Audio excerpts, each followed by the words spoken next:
Assalamualaikum warahmatullahi wabarakatuh. Perkenalkan saya Widya Stuti dari kelas Perbankan Syariah 3G NIM 195231280 akan menjelaskan tentang jual beli salam, istisna dan murabahah untuk memenuhi tugas mata kuliah fikih muamalah. Yang pertama, saya akan menjelaskan tentang pengertian salam. Salam adalah transaksi jual beli di mana barang yang diperjualbelikan belum ada. Sekilas, transaksi ini mirip dengan jual beli ijon. Namun, dalam transaksi ini kualitas, kuantitas, harga, dan waktu penyerahan barang harus ditentukan secara pasti. Bank bertindak sebagai pembeli dan nasabah sebagai penjual. Ketika barang sudah diserahkan kepada bank, maka bank akan menjualnya kepada rekan nasabah atau nasabah itu sendiri. Secara tunai atau secara cicilan, harga jual yang ditetapkan bank adalah harga beli bank dari nasabah ditambah keuntungan. Dalam hal ini, jika bank menjual secara tunai biasanya disebut dengan biaya talangan. Sedangkan jika dijual dengan cicilan, kedua pihak harus menyepakati harga dan jangka waktu pembayaran. Dasar hukum jual beli salam yang pertama yaitu terdapat dalam Al-Quran Surat Al-Baqarah ayat 282 yang artinya, hai orang-orang yang beriman, apabila kamu bermuamalah tidak secara tunai untuk waktu yang ditentukan, hendaknya kamu menuliskannya. Yang kedua yaitu hadis Ibnu Abbas meriwayatkan bahwa Rasulullah SAW datang ke Madinah yang penduduknya sedang melakukan salaf atau salam dalam buah-buahan dalam jangka waktu 1, 2, dan 3 tahun. Beliau berkata, barang siapa yang melakukan salaf atau salam hendaknya sesuai dengan takaran dan timbangan yang jelas pula untuk jangka waktu yang sudah diketahui. Operasional jual beli salam. Syarat utama salam adalah barang atau hasil yang diproduksi yang akan diserahkan itu harus jelas spesifikasinya seperti jenis, macam, ukuran, dan jumlahnya. Sebagai contoh yaitu petani tembakau. Saat ini petani tembakau membutuhkan dana dan keadaan belum panen, maka petani tersebut dapat meminta kepada bank syariah untuk membeli hasil panen yang akan datang dan bank akan menjualnya kembali kepada petani tersebut dengan cicilan yang sudah disepakati. Rukun dan syarat salam. Salam memiliki rukun dan syarat yang harus terpenuhi, yaitu orang yang berakad, objek akad dalam jual beli salam, dan sihat atau ijab dan qabul yang biasanya disebut dengan serah terima. Ketentuan umum salam. Pembelian hasil produksi harus diketahui spesifikasinya secara jelas seperti jenis, macam, ukuran, mutu, dan jumlahnya. Apabila hasil produksi yang diterima cacat atau tidak sesuai dengan akad, maka nasabah atau produsen harus bertanggung jawab dengan cara mengembalikan dana yang telah diterimanya atau mengganti barang sesuai dengan pesanan. Dalam teknis perbankan, barang yang dibeli oleh bank seperti padi, jagung, dan cabai tidak dimaksudkan sebagai inventory, sehingga bank melakukan akad salam kepada pembeli kedua, misalnya kepada bulog, pedagang pasar induk, atau grosir. Ini yang dikenal sebagai salam paralel. Diperbolehkan melakukan salam paralel dengan syarat akad kedua terpisah dari akad yang pertama dan akad kedua dilakukan setelah akad pertama itu sah. Pengertian istisna. Jual beli istisna menyerupai jual beli salam. Dalam istisna, pembayarannya dapat dilakukan di awal, di tengah, maupun di akhir dengan cara kontan atau termin pembayaran dalam jangka waktu yang sudah disepakati oleh kedua belah pihak. Dasar hukumnya itu karena istisna merupakan akad jual beli, maka secara umum landasan secara syariah yang berlaku pada jual beli juga berlaku pada jual beli istisna.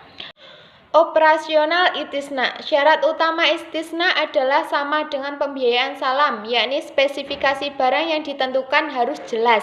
Contoh, Pak Badu ingin membangun ruko di atas tanah yang dimilikinya, maka Pak Badu melakukan transaksi jual beli kepada Bank Syariah. Bank Syariah akan menetapkan harga jual ruko yang akan dibangun tersebut kepada Pak Badu. Kemudian Pak Badu harus menyicil dengan lunas berdasarkan kesepakatan antara Pak Badu dan Bank Syariah. Sedangkan syarat istisna yaitu yang pertama, kedua belah pihak yang bertransaksi itu berakal, cakap hukum, dan mempunyai kekuasaan untuk melakukan jual beli. Yang kedua, ridho atau kerelaan antara dua belah pihak dan tidak ingkar janji. Yang ketiga, syani, menyatakan kesanggupan untuk membuat barang. Yang keempat, apabila bahan baku berasal dari mustasni, maka akad ini bukan lagi istisna tetapi berubah menjadi ijarah. Yang kelima, apabila isi akad mensyaratkan syani hanya bekerja saja, maka akad ini juga bukan lagi istisna tetapi berubah menjadi ijarah. Yang keenam, masnu atau barang yang dipesan. Yang ketujuh, barang yang dipesan tidak termasuk kategori yang dilarang syarak atau najis, haram atau tidak jelas, atau menimbulkan kemudaratan. Ketentuan umum istisna. Spesifikasi barang pesanan harus jelas seperti jenis, macam, ukuran, mutu, dan jumlahnya. Harga jual yang telah disepakati dicantumkan dalam akad istisna dan tidak boleh berubah selama berlakunya akad. Jika terjadi perubahan dari kriteria pesanan dan terjadi perubahan harga setelah akad ditandatangani, maka seluruh biaya tambahan tetap ditanggung oleh nasabah. Istisna paralel. Dalam sebuah kontrak istisna bisa saja pembeli mengizinkan pembuat barang menggunakan subkontraktor untuk melaksanakan kontrak tersebut. Kontrak baru ini dikenal sebagai istisna paralel. Fatwa DSN tentang istisna, Fatwa 6 DSN MUI nomor 4 tahun 2000 tentang jual beli istisna, dan Fatwa 22 DSN Fatwa MUI nomor 3 tahun 2002. Jual beli murabahah. Pengertian murabahah berasal dari kata ribun yang berarti untung atau keuntungan. Dengan demikian, murabahah adalah jual beli dengan harga asal dengan menambah keuntungan yang sudah disepakati. Secara teknis perbankan syariah, murabahah ini diartikan sebagai suatu perjanjian yang disepakati antara bank syariah dengan nasabah. Di bank syariah menyediakan pembiayaan untuk pembelian bahan baku atau modal kerja lainnya yang dibutuhkan oleh nasabah, yang akan dibayar kembali oleh nasabah sebesar harga jual atau harga beli bank ditambah dengan margin keuntungan pada waktu yang sudah ditetapkan. Dalam murabahah, penjual harus memberitahu harga produk yang dia beli dan menentukan suatu tingkat keuntungan sebagai tambahannya. Dasar hukum mudharabah yaitu terdapat dalam Al-Quran surah Al-Baqarah ayat 275 dan hadis dari Suhaib Ar-Rumi radhiyallahu anhu bahwa Rasulullah Shallallahu alaihi wasallam bersabda, 3 hal yang di dalamnya terdapat keberkatan, jual beli secara tangguh atau mudharabah, dan mencampur gandum dengan tepung untuk keperluan rumah untuk dijual. Hadis riwayat Ibnu Majah. Operasional mudharabah. Produk mudharabah adalah pembiayaan perbankan syariah dengan memakai prinsip jual beli barang pada harga asal dengan tambahan keuntungan yang sudah disepakati, dengan pihak bank selaku penjual dan nasabah selaku pembeli atau sebagai dana talangan. Karakteristiknya adalah penjual harus memberi tahu harga barang yang ia beli dan menentukan suatu tingkat keuntungan sebagai tambahannya. Pembayarannya dapat dilakukan secara angsuran sesuai dengan kesepakatannya bersama. Terdapat persamaan jual beli mudharabah dengan pembiayaan konsumtif. Persamaannya antara lain pembiayaan yang diberikan adalah barang seperti motor, mobil, dan lain-lain, bukan uang dan pembayarannya secara cicilan. Ada juga perbedaannya yang utama antara jual beli, mudharabah, dan pembiayaan konsumen. Yang pertama adalah harga jual. Pembiayaan konsumen biasanya memakai tingkat bunga yang tergantung situasi pasar, sedangkan margin atau tingkat keuntungan mudharabah bersifat tetap sehingga harga jual tidak berubah. Perbedaan yang kedua yaitu akad mudharabah adalah akad jual beli sehingga diwajibkan adanya suatu barang yang diperjualbelikan. Barang yang diperjualbelikan tersebut berupa harta yang jelas harganya seperti mobil atau motor. Sedangkan akad pembiayaan konsumen adalah akad pinjam-meminjam. Pada pembiayaan konsumen, nasabah diberi uang yang akan dipergunakan untuk membeli barang yang dibutuhkan.